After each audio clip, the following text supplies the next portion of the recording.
Guys, today is a very exciting day. Today is the day that I was born.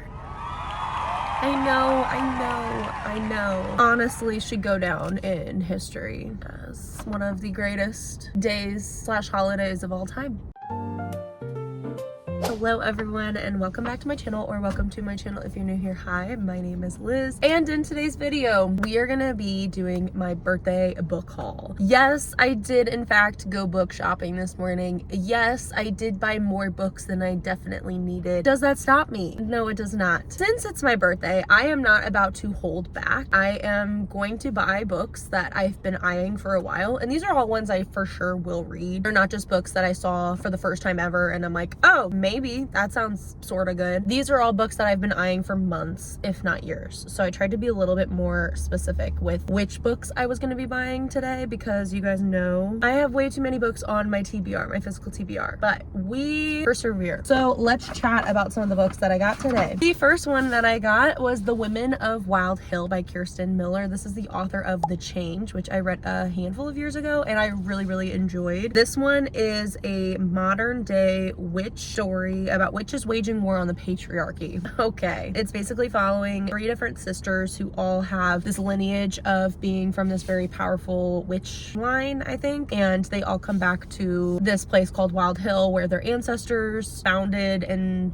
worked on their magic. They come back to this place and they are discovering what kind of magic they have. They each have their own destiny. That is the first one I grabbed, mainly because I knew she wrote The Change and I really liked it and I wanted to read another book by her. The next book that I grabbed, this is one I have been meaning to read for years, and this hopefully will be the year that I actually read it, and that is 11/22/63 by Stephen King. I have been wanting to read this for so long. A little fun anecdote for you guys. When I was in 8th grade, my reading teacher, Mrs. Klein, she recommended this book to me and my class, and I remember she had recommended so many books to me by that point, and all of the books she recommended were so good. So I definitely trusted her judgment. I just never got to this one just because of how big it is. So it's been a very intimidating read for me for a long time, but I definitely want to read this because I've heard such great things. I've also never read a Stephen King book, so I'm hoping that this is the year that I change that. This is a book about time travel. Our main character, he ends up getting to travel back to the day of the JFK assassination. I think he's trying to prevent the assassination, but I don't know. There's a lot of mystery behind it, so I'm very excited to read this. The next book that I picked up is The Mad Wife by Megan Church. This is a mystery thriller book about a housewife who's living in the 1950s, and she's in this very perfect suburbia, but things are not what they seem. I've heard people say that if you've watched the movie Don't Worry Darling, then you would definitely like this book. Very excited to read this book. It is also on my 26 books in 2026 that I need to read, so obviously I needed to pick up a copy for myself so I can read it this year. And the last 3 books that I got, these are all a part of a series. I've been meaning to read this author for a very long time, and that is the Wayward Pines trilogy by Blake Crouch. So the first book is Pines, second book is Wayward, and third book is The Last Town. It's a sci-fi mystery series and they're all shorter, so I feel like I'm gonna fly through these books. And I've also heard people say that this series is kind of crazy and so incredibly bingeable. Very excited to finally read these. Secret Service agent Ethan Burke arrives in Wayward Pines, Idaho with a mission: locate 2 federal agents who went missing in the bucolic town 1 month earlier. But within minutes of his arrival, Ethan is involved in a violent accident. He comes to in a hospital with no ID, no cell phone, and no briefcase. As the days pass, Ethan's investigation turns up more questions than answers. Why can't he get any phone calls through to his wife and son in the outside world? Why doesn't anyone believe he is who he says he is? And what is the purpose of the electrified fences surrounding the town? Are they meant to keep the residents in or something else out? Each step closer to the truth takes Ethan farther from the world he knew, from the man he was, until he must face a horrifying fact: he may never get out of Wayward Pines alive. It also says that this is a TV show, so I feel like hopefully once I finish it, if I like it, I will probably end up watching the TV show as well. And those are the books that I bought today for my birthday. Thank you guys so much for watching. I hope you enjoyed getting to see a little mini haul of things that I was hoping to buy on my birthday. I'm so excited for the rest of today. I'm heading